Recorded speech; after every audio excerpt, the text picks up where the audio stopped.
Salam sejahtera Malaysia, tuan-tuan dan puan-puan yang dihormati sekalian. Denyut nadi suara rakyat bergema di channel ini. Sila berikan komen kamu. Soalan dia mudah. Sebenarnya di dalam kes 1MDB, siapa yang paling banyak bawa masalah? Ada 3 pilihan. Pendapat sajalah. 1 Najib Razak, kedua Jolo, ketiga pihak pengurusan. Siapa yang sebenarnya banyak bawa masalah? Najib kah, Jolo kah, atau pengurusan kah? Ataupun Najib dan Jolo kah, ataupun Jolo dan pengurusan kah? Jadi kamu komen lah. Okey, tuan-tuan dan puan-puan, rupa-rupanya sudah ada amaran telah diberi. Sudah ada amaran telah diberi kepada mereka-mereka yang berkenaan supaya jangan berusus niaga dengan Jolo. Tapi itulah ketegak sangat. Tak nak dengar nasihat orang. Nak teruskan juga. Lah ni siapa nak susah? Sendiri nak tanyalah. Okey, rupanya pada 16 Mac tahun 2022 di mahkamah telah diberitahu bahawa eksklusif Goldman eksekutif pegawai daripada Goldman sudah pun pernah memberi amaran supaya jangan berurus niaga dengan Jolo. Seorang eksekutif kanan undang-undang di Goldman Sachs Group Incorporated memberitahu mahkamah bahawa beliau sudah pun memberi amaran kepada pegawai bank di syarikat itu supaya tidak menjalankan perniagaan dengan pembiaya Malaysia, iaitu Lotte Ijo atau Jolo. Lama. Stephen O'Flaherty yang berkhidmat dalam perisikan British selama 30 tahun sebelum menyertai Goldman Sachs berkata demikian dalam perbicaraan rasuah terhadap bekas jurubank Goldman Sachs, iaitu Roger Ng pada Selasa. Roger Ng sudah pun kena penjara. Sudah pun kena bagi hukuman. Okey, rupa-rupanya bekas perisik British selama 30 tahun sebelum menyertai Goldman Sachs, dia punya pengalaman itu luar biasa. Dan beliaulah yang telah memberikan amaran supaya jangan ambil berurusan dengan Jolo. Tapi kenapa tak mau dengar tak tahulah. Beliau yang membantu memeriksa urus niaga bond One Malaysia Development Berhad atau 1MDB sehingga membawa kepada terbongkarnya skandal itu berkata, walaupun bimbang tentang Jolo, tiada seorang pun daripada pegawai bank yang terbabit dalam urus niaga 1MDB, termasuklah tim Leisner yang mengetuai urus niaga itu, mendedahkan pembabitan Jolo. Tuan-tuan dan puan-puan yang dihormati, katanya selepas pasukannya menjalankan penilaian yang wajar terhadap Jolo, bank terbabit telah menolaknya sebagai pelanggan persendirian berikutan kedudukan kewangannya yang meragukan. Memang meragukanlah pun. Katanya dalam kenyataan itu di mahkamah, kami tidak akan selesa bekerja dengan Jolo. Kami tidak akan menerima Jolo sebagai pelanggan firma itu.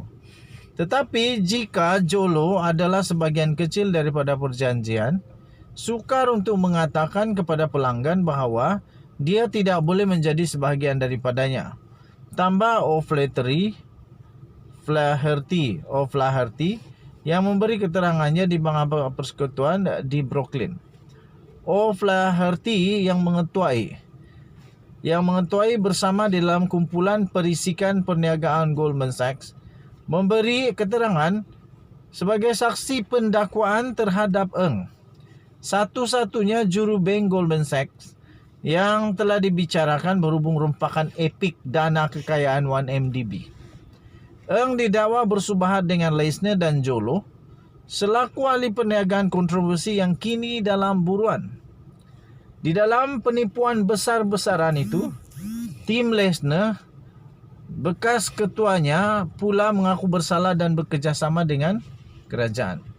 Peguam Ng telah menghina kredibiliti Leisner dengan alasan bahawa Lesnar yang mengelirukan pihak atasan Goldman Sachs tentang peranan Jolo. Ketika disoal oleh peguam Mark Agnifilo, O'Flaherty berkata dia sudah membincangkan kebimbangannya tentang Jolo bersama tim Lesnar, tetapi dia tidak pernah bertemu atau bercakap dengan Roger.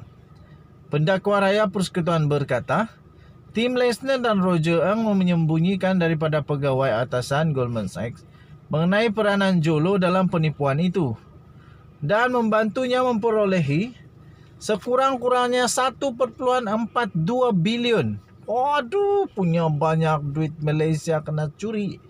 5.97 bilion ringgit Malaysia daripada 6.5 bilion, iaitu kira-kira 27.3 bilion ringgit Malaysia dalam 3 perjanjian bond, dan membayar berpuluh-puluh juta dolar sebagai rasuah kepada pegawai-pegawai di Malaysia dan Abu Dhabi. Jolo yang juga membayar jutaan dolar sebagai sogokan kepada tim Lesnar dan Roger menurut Amerika Syarikat. Selain itu, kerajaan berhujah Roger telah mengesyorkan Goldman Sachs mengambil Jolo sebagai pelanggar persendirian, walaupun mengetahui tentang kedudukan kewangannya.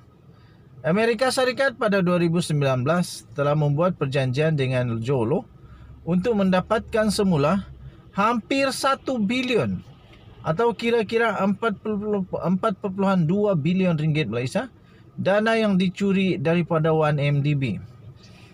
Meneruskan keterangannya pula, O'Flaherty memberitahu mahkamah beliau ada berbincang mengenai Jolo dengan Lesnar namun tidak pernah bertemu dan bercakap dengan Roger.